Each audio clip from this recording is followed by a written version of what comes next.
Assalamualaikum warahmatullahi wabarakatuh.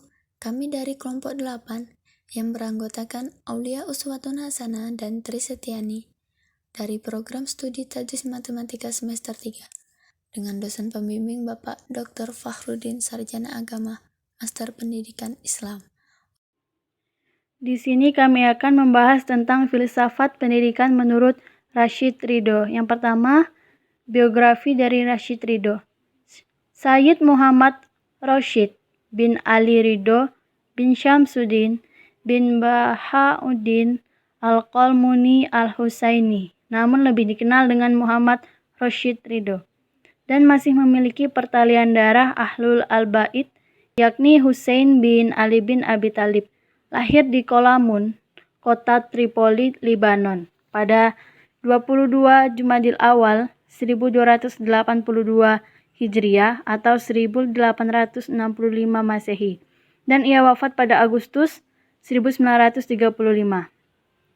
Ia hidup dalam lingkungan keluarga yang mengutamakan ilmu pengetahuan dan taat beragama, sehingga mendapatkan didikan dari orang tuanya membaca dan menghatamkan hafalan Al-Quran hingga 17 tahun. Pada tahun 1882 Masehi, belajar di Madrasah Rushdiyah di Tripoli, kemudian pindah ke Madrasah Al-Watoniyah Al-Islamiyah, milik pemerintahan kota Tripoli, yang dipimpin oleh Sheikh Al-Jiz, seorang alim ulama yang tergolong modernis, namun mendapatkan tentangan dari pemerintah akibat konstelasi politik kerajaan Utsmani, hingga melanjutkan pendidikannya ke Madrasah Diniyah di kota yang sama, namun tetap melakukan komunikasi ilmiah dengan guru-gurunya, utamanya Sheikh Al-Jiz, saat di madrasah sebelumnya, sehingga tetap memperoleh ijazah. Kemudian belajar hadis dan memperoleh ijazah dari Sheikh Mahmud Kamil Al-Rafi'u. Selain itu, guru-gurunya adalah Sheikh Abdul Ghani Al-Rafi'u, Sheikh Muhammad Al-Husain, dan Sheikh Muhammad Abduh, yang banyak menginspirasi pikirannya untuk bertemu dan berguru kepada Sheikh ini. Filsafat pendidikan menurut Rashid Ridho. Salah satu pemikiran pendidikan Islamnya, ia berpendapat bahwa umat Islam akan maju jika menguasai pendidikan. Oleh karena itu, ia banyak menghimbau dan mendorong umat Islam untuk menggunakan kekayaan, potensi, dan wewenang bagi membangun lembaga-lembaga pendidikan. Rashid Ridho berupaya memajukan ide pengembangan kurikulum dengan memadukan muatan ilmu agama dan umum. Kepeduliannya ini dibuktikan dengan mendirikan lembaga pendidikan pada tahun 1912 di Kairo yang bernama Madrasah Ad-Da'wah wal Irsyad. Dari setting biografi Rashid Ridho dipahami bahwa pemikiran dalam bidang pendidikan Islam lebih dominan dipengaruhi oleh inspirasi para guru, lingkungan pendidikannya selaku seorang guru, madrasah-madrasah tempat mengecap ilmu, dan madrasah yang dibangunnya. Konsep koedukasi pendidikan dan kurikulum.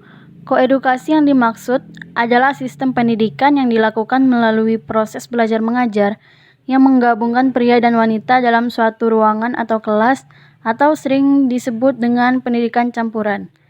Sedangkan kurikulum adalah sejumlah pengalaman, pendidikan, kebudayaan, sosial, keolahragaan, dan kesenian yang disediakan oleh sekolah bagi murid di dalam dan di luar sekolah, dengan maksud menolong mereka untuk berkembang dan mengubah tingkah laku mereka sesuai dengan tujuan pendidikan. Koedukasi pendidikan. Rashid Ridho yang dikenal sebagai seorang tokoh pembaharu abad 19 yang sangat memperhatikan pendidikan wanita, menolak adanya manfaat dari koedukasi.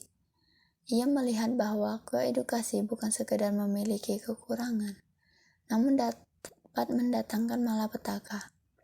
Menurutnya, tradisi sistem edukasi merupakan adopsi dari orang-orang Eropa, bukan dari pengetahuan sempurna dan kebebasan berpikir, bukan pandangan yang halus dan lembut, dan bukan pula hasil dari pertimbangan yang mendapatkan manfaat.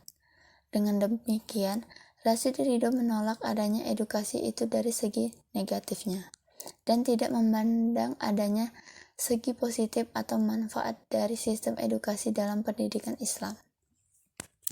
Diasumsikan bahwa Rashid Ridho lebih menekankan pada tujuan atau hasil dari pendidikan campuran ini, sehingga pandangannya yang lebih ekstrem ini mampu menghasilkan tokoh-tokoh pendidik dari wanita muslim, yang justru berupaya lebih memikirkan masa depan wanita.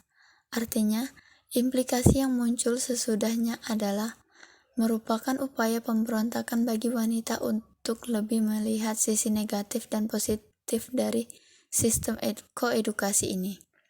Apakah menimbulkan hasil yang cukup signifikan dan memiliki akses manfaat yang lebih luas terhadap perjuangan kaum wanita.